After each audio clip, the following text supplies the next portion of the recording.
काव्य की शादी को 2 दिन हुए थे और अब उसका पहला पग फेरा था। तभी उसकी सास सविता जी कमरे में आई और बोली, बहू, भाई भाभी तुम्हें लेने आ रहे हैं। तो वह कैसे आ रहे हैं? काव्या ने धीरे से कहा, मम्मी जी, पता नहीं, मुझे तो मेरी कोई बात नहीं हुई है।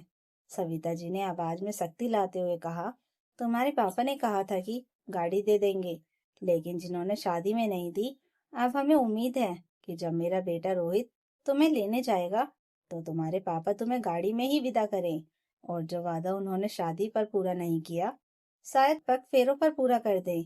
और अगर इस बार भी गाड़ी नहीं दी उन्होंने तो तुम इस घर में आना भूल जाना, और तुम इस घर में जब ही आना जब तुम्हारे पापा गाड़ी देंगे। यह सुनते ही तो काव्या के कान खड़े हो गए, जैसे उसकी दुनिया ही घूम गई। उसे ऐसा लगा जैसे कि उसके चारों तरफ घना अंधेरा है। उसे उम्मीद नहीं थी कि उससे इस तरीके की बात की जाएगी, और वह नई नई बहू थी तो सास को जवाब भी नहीं दे पाई और जी मम्मी जी कहकर मुंह नीचे कर लिया। कुछ घंटे बाद काव्या के भाई भाभी उसे लेने आ गए। घर पहुंचने के आधा घंटे बाद ही उसकी सास का फोन आया और बोली, याद है ना, मैंने क्या कहकर भेजा है यहाँ से? काव्या ने जी मम्मी जी कहकर फोन काट दिया। काव्या ने रोहित को फोन करके सारी बात बताते हुए कहा, क्या क्या घर की बहू से ज्यादा जरूरी कार हो गई?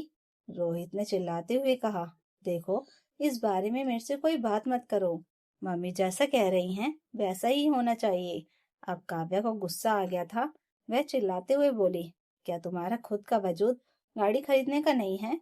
उसकी तेज आवाज सुनकर उसकी मम्मी और भाभी दौड़ी हुई उसके कमरे में आई। काव्या ने सब कुछ नॉर्मल है यह अपनी मम्मी को दिखाते हुए फोन काट दिया। माधुरी जी ने अपनी बेटी काव्या से पूछा, क्या हुआ बेटा, ऐसे क्यों चिल्ला रही थी? काव्या झूठी मुस्कान चेहरे पर लाते हुए बोली, मम्मी, कुछ नहीं, बस उनसे ऐसे ही बात हो रही थी, छोटी सी बात पर थोड़ा नोकझोंक हो गई है। माधुरी जी ने उसके सिर पर प्यार भरा हाथ रखा और बोली, चल बेटा, ध्यान रख, अगर कोई भी ऐसी बात हो जो हमें पता होनी चाहिए तो हमें बता देना, ठीक है? वैसे तो शाम को दामाद जी लेने आ रहे हैं ना? काव्या ने हूं करके मुंह घुमा लिया और काव्या की मम्मी तो वहां से चली गई, लेकिन भाभी नेहा वहीं रह गई और वह काव्या के पास बैठते हुए बहुत प्यार से बोली, दीदी, अगर कोई भी बात ऐसी है जो हमें पता होनी चाहिए तो प्लीज हमें बता दो। देखो, मैं अभी बहू हूँ तो मैं उस चेहरे को अच्छे से पढ़ सकती हूँ जिसके अंदर कोई बात चल रही हो। अब काव्या से रहा नहीं गया और वह रोने लगी और बोली, भाभी, मैंने तो सोचा था कि सभी ससुराल वाले ऐसे होते हैं जैसे हम लोग हैं। हमने आज तक आप पर किसी चीज का दबाव नहीं बनाया, लेकिन आपको पता है मेरी सास इस बात पर नाराज है कि शादी में गाड़ी नहीं दी गई और मुझे कहकर भेजा है, अगर पग फेरे अपनी गाड़ी में नहीं हुए तो घर मत आना। नेहा ने लंबी सांस लेते हुए कहा, अच्छा, ऐसी बात है?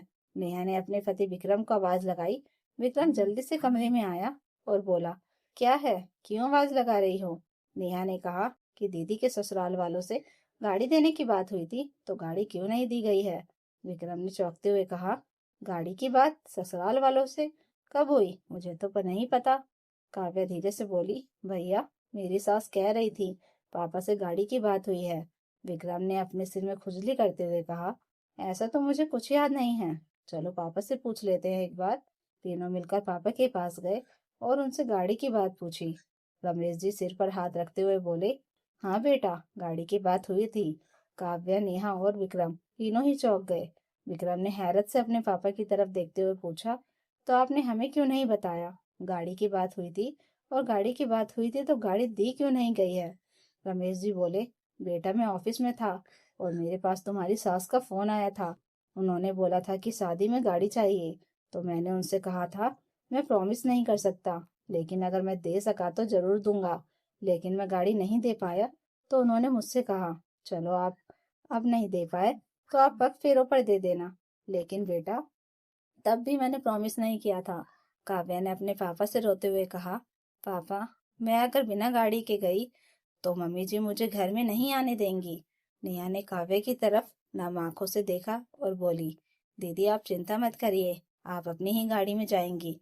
और फिर अगले दिन विक्रम अपने पापा के साथ गाड़ी के शोरूम में गए और शाम के समय उनके दरवाजे पर नई गाड़ी खड़ी थी। रोहित भी काव्या को लेने ससुराल पहुंच गया था। काव्या की मम्मी ने अपनी बेटी और दामाद को विदा किया और विदाई में रोहित के हाथ में जब गाड़ी की चाबी दी गई तो खुशी के मारे रोहित की आंखें चौड़ी हो गई। उसने झट से चाबी पकड़ी और गाड़ी में जाकर बैठ गया। काव्या अपने घर वालों से विदा लेकर गाड़ी में बैठ गई। जब दोनों घर पहुंचे तो माँ सविता जी आरती का थाल लिए खड़ी थी। दोनों की आरती उतारी और अंदर आए। अंदर आते ही रोहित ने गाड़ी की चाबी मम्मी को दिखाई तो उसकी बहन पायल ने झट से चाबी ली और खुशी से चहकते हुए बोली, अरे वाह, आ गई गाड़ी। अब हम भैया कहीं भी जाएंगे तो इसी गाड़ी में जाएंगे। यह सब देखते हुए काव्या हैरान थी। अब रोज रोहित इस गाड़ी से ऑफिस आने जाने लगा था। अगर थोड़ी दूरी पर भी जाना होता तो रोहित गाड़ी से ही जाया करता। सविता जी को भी मंदिर जाना होता तो गाड़ी से ही जाती। वहीं अगर काव्या कहती कि मुझे कहीं जाना है तो रोहित कहता, मेट्रो से चली जाओ या बस ऑटो कर लो। कुछ दिन तक काव्या शांत रही, सब कुछ देखती रही। कुछ दिन बाद काव्या की भाभी भी की एनिवर्सरी थी। उसे एक दिन पहले बुलाया गया था। काव्या ने रोहित से कहा कि मुझे घर छोड़ दो तो रोहित ने कहा, कैब करके चली जाओ, मेरे पास टाइम नहीं है। काव्या बोली, जब अपनी गाड़ी है तो मैं कैब से क्यों जाऊंगी। रोहित ने अकड़ दिखाते हुए कहा, वो गाड़ी मेरी है। गाड़ी मेरी है सुनते ही काव्या चौंक गई और बोली कि गाड़ी केवल तुम्हारी है, मेरी नहीं। रोहित ने काव्या को आंख दिखाते हुए कहा, गाड़ी सिर्फ मेरी है और मैं डिसाइड करूंगा मैं कहाँ जाऊंगा उसे लेकर और कहाँ नहीं। काव्या ने भी रोहित की आंखों में आंखें डालते हुए कहा, लेकिन आई तो मेरे घर से है ना, तो उस पर एकाधिकार तुम्हारा कैसे हो गया। रोहित ने काव्या की तरफ गुस्से से घूरते हुए कहा, तो चाबी आई तो मेरे हाथ में ही थी ना। काव्या उस समय चुप हो गई और अपने मायके से कैब से चली गई। ले अगले ही दिन सब काव्या के मायके गाड़ी से गए और उसी दिन शाम में जब सब वापस आने के लिए गाड़ी में बैठे तो काव्या ने गाड़ी में आगे बैठने के लिए कहा, लेकिन पायल नहीं मानी और काव्या को गाड़ी में पीछे बैठना पड़ा और सब एक साथ वापस घर चले गए। कुछ दिन बाद सविता जी के मायके से फोन आया कि उनके भाई के घर सत्यनारायण की पूजा है। यह सुनते ही सविता जी खुश हो गई और खुशी से उछलते हुए बोली, अब मजा आएगा, वहां अपनी गाड़ी की धाक जमाऊंगी, सबको गाड़ी दिखाऊंगी, सबको चिढ़ाऊंगी। और उस दिन उनकी खुशी का ठिकाना ही नहीं था। अगले दिन जब सत्यनारायण की पूजा में जाने के लिए तैयार थे, सब जब गाड़ी में जाकर बैठ गए और काव्या का इंतजार हो रहा था, उसने जल्दी से घर का ताला डाला और गाड़ी की तरफ गई तो उसने देखा पायल फ्रंट सीट पर बैठी हुई है। उसने कार का दरवाजा खोला और पायल को बाहर आने के लिए कहा। यह देखते ही तो रोहित, पायल और सविता जी तीनों चौंक गए। पायल ने अकड़ते हुए सीट पर सिमटते हुए कहा, मैं नहीं उतरूंगी, पीछे जाकर मम्मी के पास बैठ जाओ। काव्या ने रोहित की तरफ देखा और बोली, रोहित, क्या तुम गाड़ी से उतरोगे या फिर तुम्हारी बहन। रोहित ने तंज में हंसते हुए कहा, अगर मैं गाड़ी से उतर गया तो गाड़ी कौन चलाएगा, तुम। काव्या ने मुस्कुराते हुए कहा, हाँ मैं। पायल ने काव्या की तरफ चौंक कर देखा और बोली, अच्छा, तुम गाड़ी चलाओगी, आती भी है गाड़ी चलानी, कभी स्टीयरिंग पर भी हाथ रखा है। काव्या ने पायल की तरफ आंखें तरेते हुए कहा, यह तो बात की बात है कि मैंने कभी स्टीयरिंग पर हाथ रखा है या नहीं। पहले तुम बताओ, क्या तुम कभी गाड़ी की फ्रंट सीट पर बैठी हो। पीछे से सविता जी गुस्से में चिल्लाकर बोली, किस तरीके से मेरी बेटी से बात कर रही है। काव्या ने गाड़ी में पीछे की तरफ देखते हुए कहा, जैसे आपकी बेटी मुझसे बात कर रही है। रोहित ने सबको शांत रहने के लिए कहा और बोला, सब चुप हो जाओ, देखो पड़ोस वाले देख रहे हैं, तमाशा बन रहा है। काव्या ने सबकी तरफ देखते हुए कहा, मुझे किसी से कोई फर्क नहीं पड़ता है, कौन देख रहा है कौन नहीं। मैं यह कह रही हूँ, गाड़ी से दोनों में से किसी एक को तो उतरना पड़ेगा। पायल अकड़कर बैठ गई और बोली, मैं नहीं उतरूंगी। काव्या ने रोहित की तरफ देखा और बोली, रोहित, तुम उतरो, गाड़ी मैं ड्राइव करूंगी। रोहित ने हंसते हुए कहा, अरे पागल हो गई हो क्या, एक्सीडेंट करना है। काव्या अपने फोन में रोहित को फोटो दिखाते हुए बोली, रोहित, यह देखो, मेरे पास ड्राइविंग लाइसेंस भी है। काव्या के फोन में ड्राइविंग लाइसेंस की फोटो देखते ही रोहित चौंक गया और बोला, क्या तुम्हारे पास ड्राइविंग लाइसेंस है, तुम्हें गाड़ी चलानी आती है। काव्या ने रोहित की तरफ देखा और बोली, अभी एक झटका और देती हूँ। और उसने अपने फोन में वो पेपर दिखाए जिसमें गाड़ी काव्या के नाम पर थी। यह देखकर रोहित चौंक गया और उसने जल्दी से गाड़ी के पेपर निकाले और देखा तो गाड़ी के पेपर सच में काव्या के नाम पर थे। यह देखते ही रोहित चौंक गया और बोला, यह तुम्हारे पापा ने कब किया? काव्या ने रोहित का हाथ पकड़ते हुए कहा, बाहर निकलो। और मेरे पापा ने गाड़ी मेरे ही नाम से ली थी। तुम्हें तो सिर्फ चाबी दिख रही थी, तो तुम चाबी के लिए अंधे भी हुए जा रहे थे और तुमने पेपर पर ध्यान ही नहीं दिया कि किसका नाम डला हुआ है।